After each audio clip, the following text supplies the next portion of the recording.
സംഘപരിവാറിന്റെ ഏറ്റവും അക്രമാസക്തമായ മുഖമാണ് ബജ്രംഗ് ദൾ. ബജ്രംഗ് ദൾ ഗ്രഹാം സ്റ്റീൻസിനെ ചുട്ടുകൊന്ന സംവിധാനമാണല്ലോ. അവരുടെ ഏറ്റവും ഭീഭത്സമായ മറ്റു മുഖമാണ് നമ്മൾ ഇന്നലെ കണ്ടത്. ഇന്ന് ആ ദൃശ്യങ്ങൾ നമ്മളാണ് ആദ്യം കൊടുക്കുന്നത്. ഒരു സ്ത്രീയും കുറച്ച് സംഘവും ചേർന്ന് അടിക്കാൻ പോകുന്നുണ്ട് ഈ പെൺകുട്ടികളെയും കൂടെയുള്ള ആദിവാസി യുവാവിനെയും. അവരെ ഭയപ്പെടുത്തി അതിൽ തന്നെ ഒരാളുടെ മൊഴി അപ്പം തന്നെ മാറ്റുന്നുണ്ട്.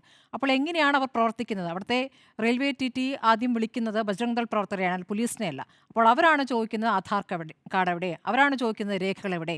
ഈ 18 വയസ്സ് കഴിഞ്ഞവർ CSI സഭയിലുള്ളവരെ മതപരിവർത്തനത്തിന് കൊണ്ടുപോകുന്നു എന്നുള്ളതാണ് വാദം. ഇപ്പോൾ നോക്കൂ, അത് ഈ ബജ്രംഗ് ദൾ പ്രവർത്തകരാണ് ശരി എന്ന രൂപത്തിൽ അവിടുത്തെ മുഖ്യമന്ത്രിയുടെ പ്രതികരണം ഇതിനകം വന്നു കഴിഞ്ഞിരിക്കുകയാണ്. അവർ പറയുകയാണ് ഈ കാര്യങ്ങളൊക്കെ ശരിയാണ് ചെയ്തതെന്നും മതപരിവർത്തനം നടത്തുക മാത്രമല്ല അവരെ തട്ടിക്കൊണ്ടുപോകാൻ സ്ത്രീകളുടെ സുരക്ഷയിൽ ആശങ്ക ഉണ്ടാക്കുന്ന ഒരു കാര്യമാണ് എന്നാണ് ഇപ്പോൾ ഛത്തീസ്ഗഡ് മുഖ്യമന്ത്രി പറഞ്ഞിരിക്കുന്നത്. അപ്പോൾ ഇവിടുത്തെ BJP നേതാക്കൾ നാളെ അങ്ങോട്ട് പുറപ്പെടുന്നുണ്ട്, അവിടേക്ക് കാണാൻ പോകുന്നു എന്ന് പറയുന്നു. അതിനിടയ്ക്ക് ഇടപെടലുകൾ ഉണ്ടായി എന്ന് പറയുന്നു. പക്ഷേ ആ ഇടപെടലുകൾക്ക് ശേഷം വന്നിരിക്കുന്ന പ്രതികരണമായിട്ട് വേണം ഇന്ന് രാത്രി വന്നിരിക്കുന്ന ആ പോസ്റ്റിനെ കാണാൻ.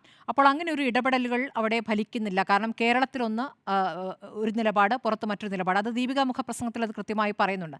പക്ഷേ സഭാ നേതൃത്വം പൂർണ്ണമായും അതിനെ മനസ്സിലാക്കുന്നുണ്ടോ എന്ന കാര്യത്തിൽ എനിക്ക് സംശയമുണ്ട്.